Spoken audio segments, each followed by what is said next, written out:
She demanded $50,000 as compensation for childhood trauma because our parents supposedly loved me more. I refused, and now the entire family is torn apart over whether being born second makes me a debtor. I'm sitting in a coffee shop across from my sister, watching her pull out a leather notebook with color-coded tabs. She's prepared for this meeting. I thought we were grabbing coffee. She thought we were negotiating a debt. I want $50,000, she says. Or half your apartment. Whichever you prefer. I blink. I'm sorry, what? Compensation, she says, tapping her notebook. For an unequal childhood. For being the practice child while you got to be the perfected version. For 34 years of carrying trauma while you benefited from their favoritism. It's only fair. Fair. That word will haunt this entire conversation. The two childhoods that never were. My sister is 5 years older than me. This fact, this simple chronological reality, has become the foundation of her entire worldview. She was born when our parents were 24 and 25, young, broke, still figuring out how to be adults themselves, let alone parents. I came along 5 years later when they were more stable, more experienced, more financially secure, more relaxed. According to my sister, this timing difference created two completely different childhoods under the same roof. Her version, she got the anxious, overwhelmed, mistake-prone version of our parents. They were too strict with her, setting rigid rules because they didn't know better. They expected perfection because they were trying to prove they could be good parents. They pushed her toward achievements that served their ego, the violin lessons she hated, the advanced classes that stressed her out, the constant pressure to be exceptional. She was the experiment, the trial run, the child who absorbed all their parenting mistakes. Then I came along, and everything was different. They'd learned from their errors with her. They were relaxed, lenient, accepting. They let me find my own path instead of forcing theirs. They celebrated my B's while demanding her A's. They attended my games casually while making her recitals into high-stakes performances. Same parents, completely different treatment. My version. I remember a normal childhood. Not perfect, not terrible, just normal. Our parents worked, dad in construction, mom in accounting, and they came home tired but present.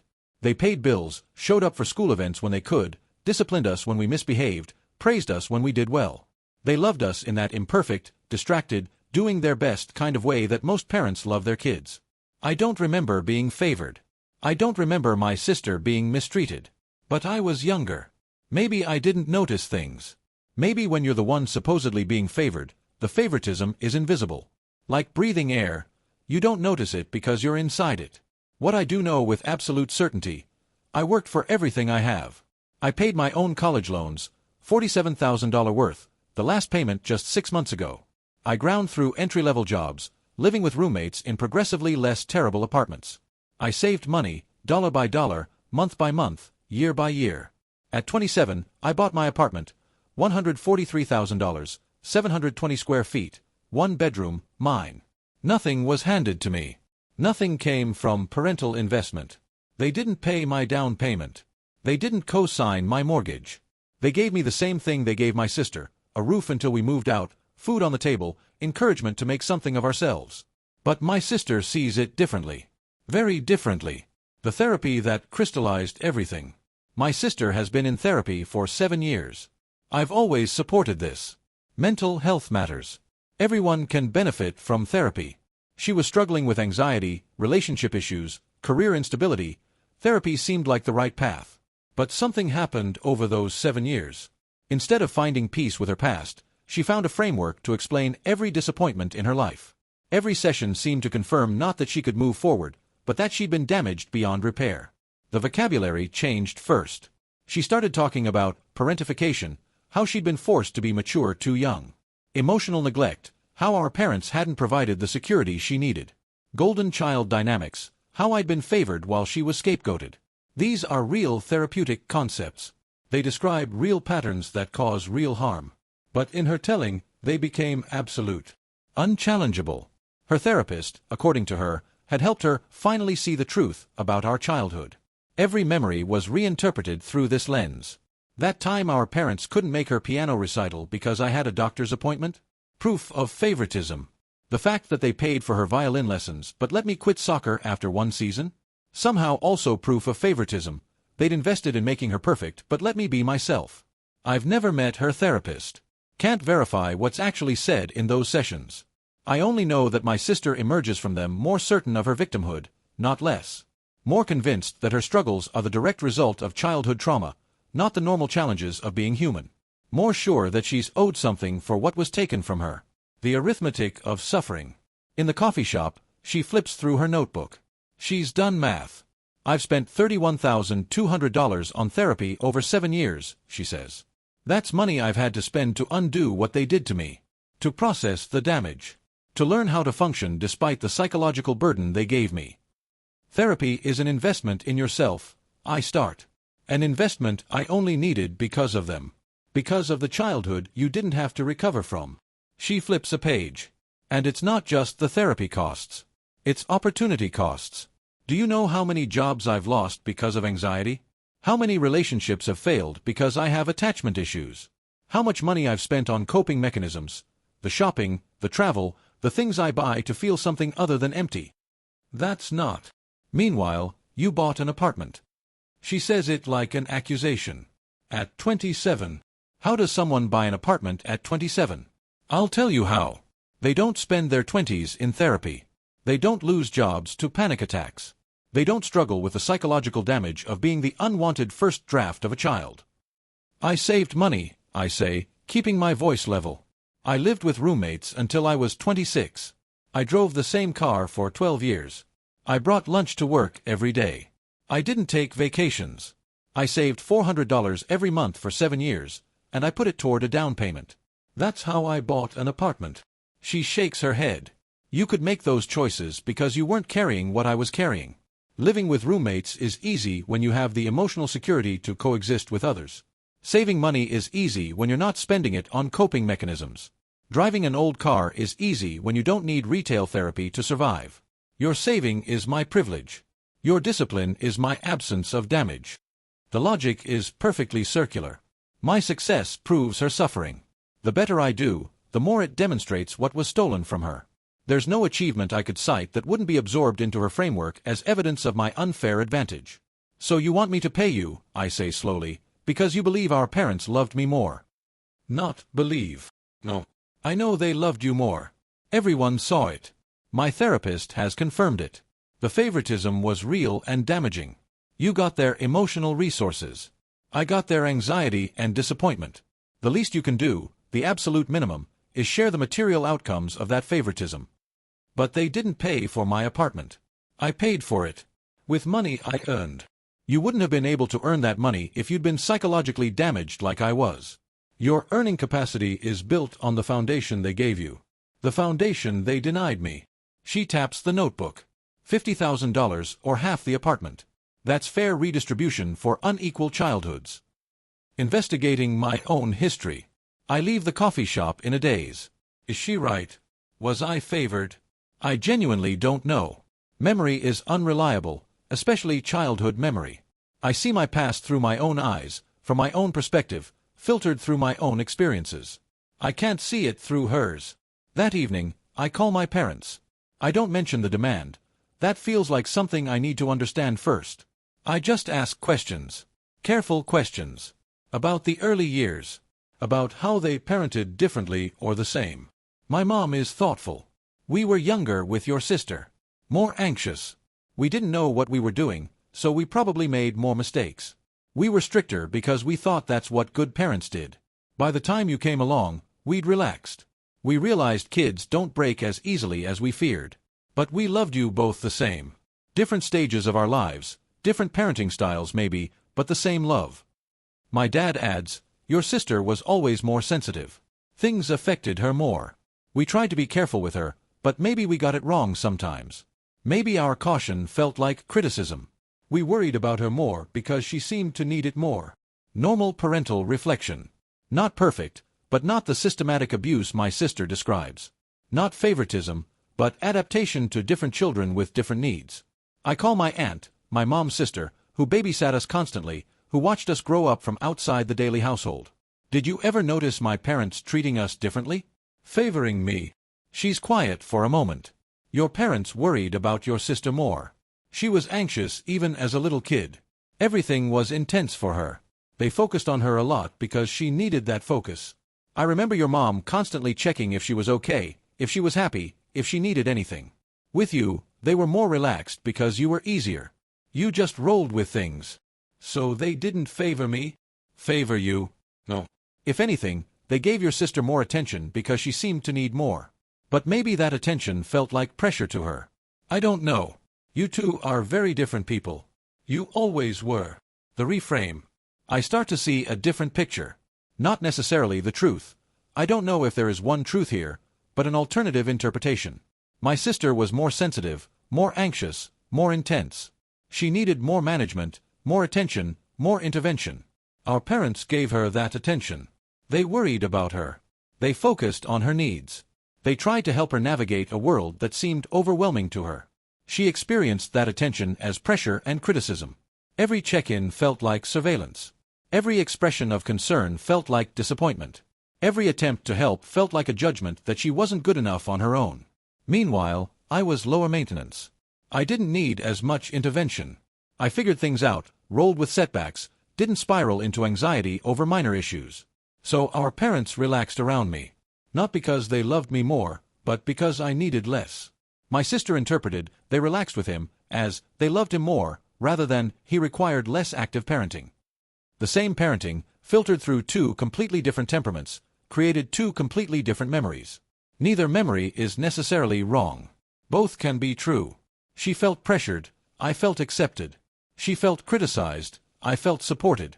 Same household, same parents, utterly different experiences. But does that difference create a debt? Does her suffering generate an invoice payable by me? The confrontation. I meet my sister again a week later. I try to present what I've learned gently. I talk to Mom, Dad, and Aunt, I say.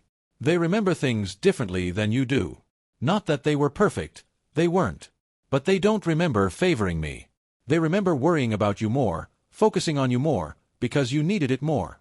Maybe you experienced that focus as pressure. Maybe this is about perception and temperament more than actual favoritism. Her face goes cold. You're gaslighting me now? Taking their side. This is exactly what the golden child does, defends the abusers, dismisses the victim. My therapist warned me this would happen. She said you'd try to rewrite history to protect your privilege. You can't see your favoritism because you're inside it. I'm not trying to gaslight you. I'm trying to understand what actually happened. What actually happened is that I was neglected and you were cherished. What actually happened is that I spent my childhood walking on eggshells while you were allowed to just exist. What actually happened is that they broke me and built you up, and now you have an apartment and I have trauma. What does your therapist actually say about this? I ask carefully. About demanding money from me? She pauses. She validates my experiences. She helps me see the patterns. She supports me in seeking what I need to heal. I notice, she didn't answer the question. But did she specifically say you should demand $50,000 from me? She doesn't tell me what to do. She helps me process my feelings and understand my needs. Which means, no. The therapist never said that. My sister has taken therapeutic concepts, golden child, favoritism, trauma, and added her own conclusion, cash payment. The vocabulary is borrowed from therapy. The invoice is entirely her own invention. The escalation. Over the next month, my sister tells other family members about her demand. She frames it carefully. I'm just asking my brother to acknowledge the unfairness of our childhood. To make things right. Some relatives are sympathetic. She did have it harder, my mom's cousin says. Firstborns always do. Maybe you could help her out a little. Others think she's crossed a line. You can't charge your brother for childhood, my uncle says bluntly. That's insane. The family fractures. Thanksgiving is awkward. Christmas is impossible. Everyone has an opinion about whether I should pay. My sister increases the pressure. She starts posting vaguely on social media about family members who refuse to acknowledge harm and the privilege of being the favorite child. She tells friends I'm hoarding my advantages while she struggles. Then comes the ultimatum. The choice. We meet one more time. She's not bringing her notebook this time. She doesn't need it. She's made her decision. Pay me $50,000, or give me half the apartment, or I'm cutting contact with you and telling everyone why. You'll be the brother who refused to acknowledge his sister's suffering, who hoarded his privilege while she struggled with the damage our parents caused. Make your choice. I've thought about this moment for weeks. Played out scenarios. imagined compromises. But it all comes down to this. Do I believe I owe her money for a childhood I don't remember the way she does? I'm not going to pay you, I say quietly. Not because I don't believe you experienced pain. Not because I think our childhood was perfect. But because I can't accept that your interpretation of our childhood creates a debt that I have to pay. I worked for my apartment. I saved for it. I made sacrifices for it. It's mine, and it has nothing to do with who our parents loved more or less. So you're choosing your apartment over your sister. You're choosing money over a relationship. I'm just not letting you take mine. Her face hardens. Then we're done. Don't contact me. Don't expect me at family events if you're there. As far as I'm concerned, I don't have a brother. I have someone who benefited from my suffering and refused to make it right. She leaves. I sit in the coffee shop for another hour, my untouched drink going cold in front of me. The aftermath. That was a year ago. We haven't spoken since. According to relatives, her life continues much as it was. Same job struggles, same relationship problems, same therapy sessions, same narrative about childhood trauma. My life continues too. Same apartment, same career, same relationships that have nothing to do with parental favoritism. Some family members tried to pressure me in those early months. Just pay her something. Keep the peace. She's your sister. But peace bought by paying extortion isn't peace. It's just ongoing extortion with temporary quiet. And that's what her demand was, extortion dressed up in therapy language. Pay me for being born second. Pay me for having an easier temperament. Pay me for your apartment that I've decided is actually mine. I couldn't do it. Can't do it. Won't do it. She said my apartment exists because I wasn't psychologically damaged. My apartment exists because I saved $400 every month for 7 years while living with roommates and driving a 12-year-old car. That's not privilege. That's choices. She made different choices, moved into her own place right after college, bought a new car, took expensive vacations, spent freely on clothes and restaurants and experiences.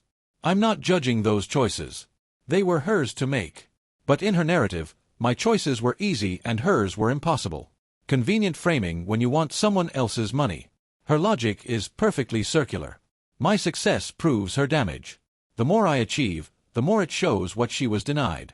There's no amount of success that doesn't become evidence of her victimhood. It's unfalsifiable. And unfalsifiable claims are usually wrong. She spent $30,000 on therapy. Therapy that seems to have made her more certain she's a victim, not less. I'm not against therapy. I think it helps people. But something went wrong here. She emerged from therapy with a bill for me to pay, not with tools for her own healing. That's not what therapy is supposed to produce. I asked if her therapist told her to demand money from me. She didn't answer. Which means, the therapist didn't say that. She took therapeutic concepts, golden child, favoritism, trauma, and added her own conclusion, cash payment. The vocabulary is borrowed. The invoice is invented.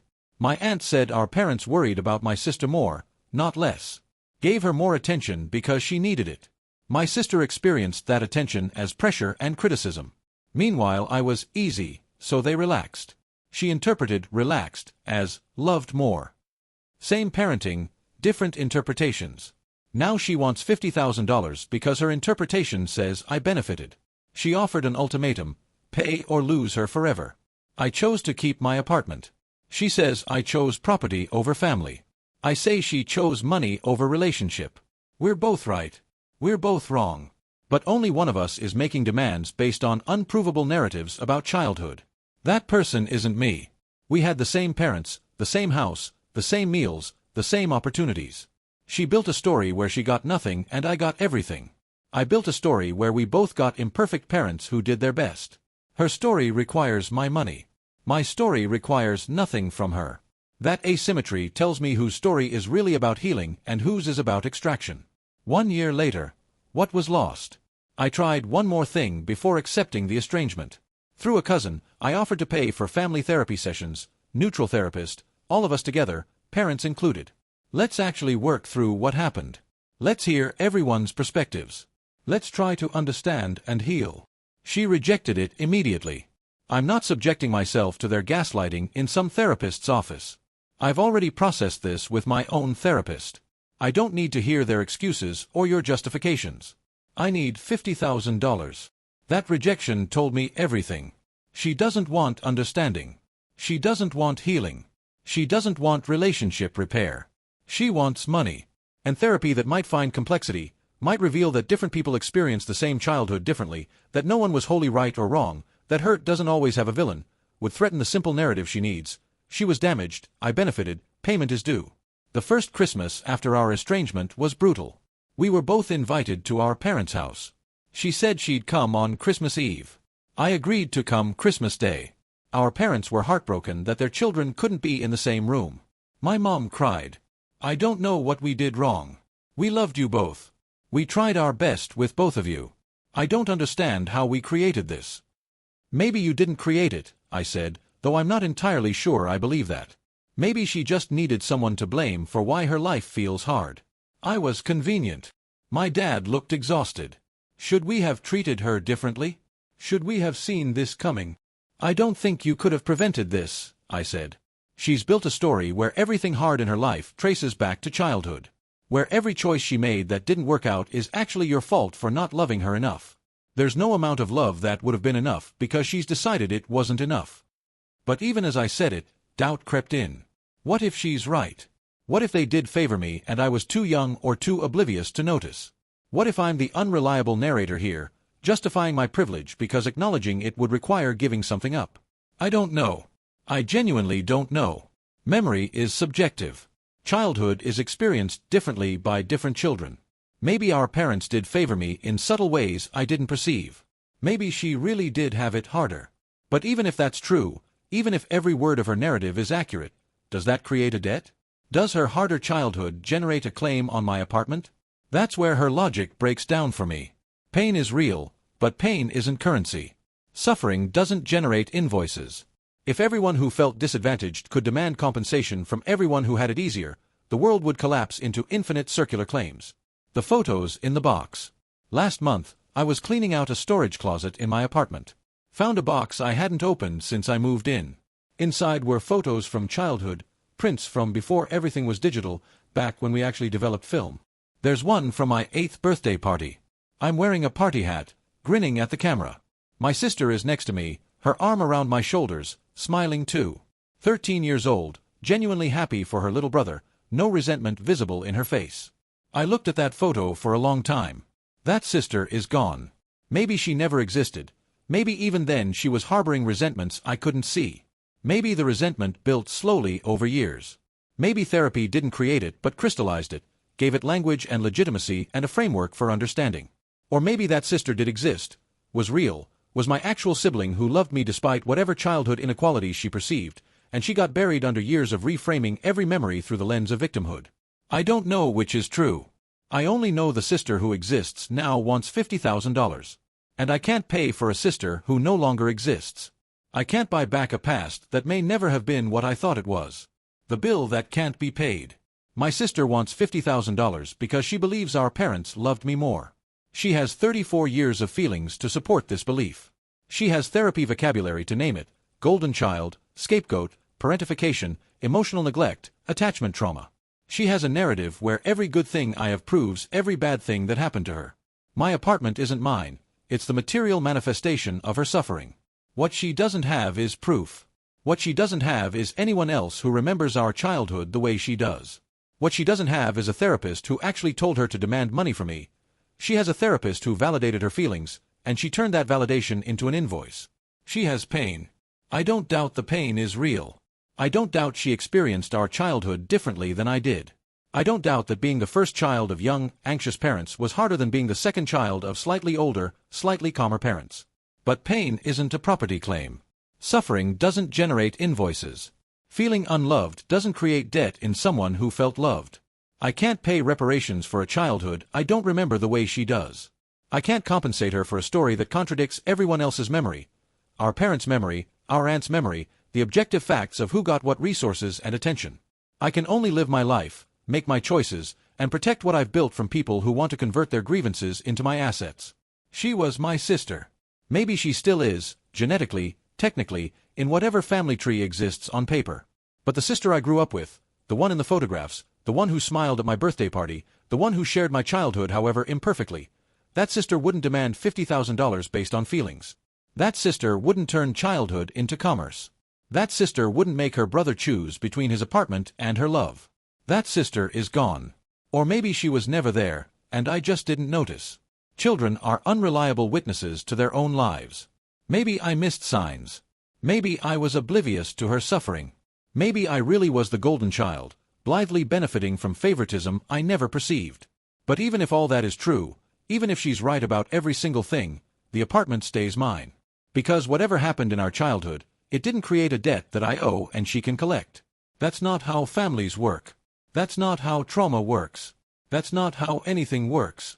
Except in her narrative. And I can't live inside someone else's narrative. I can only live inside my own.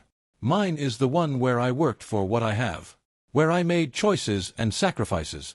Where my apartment isn't a symbol of childhood favoritism but proof of 7 years of discipline and delayed gratification. Hers is the one where my apartment is her suffering made manifest. Where my success is evidence of her damage.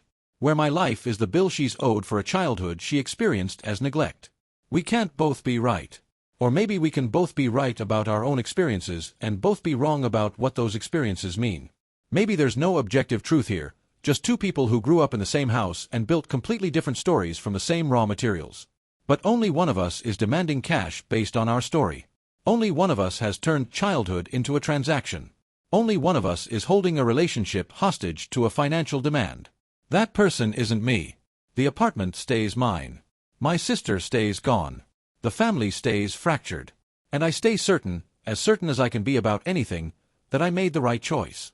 Because the alternative would be to accept that my existence, my temperament, my relative ease in navigating life, creates a debt to anyone who found life harder. And I can't accept that. Won't accept that.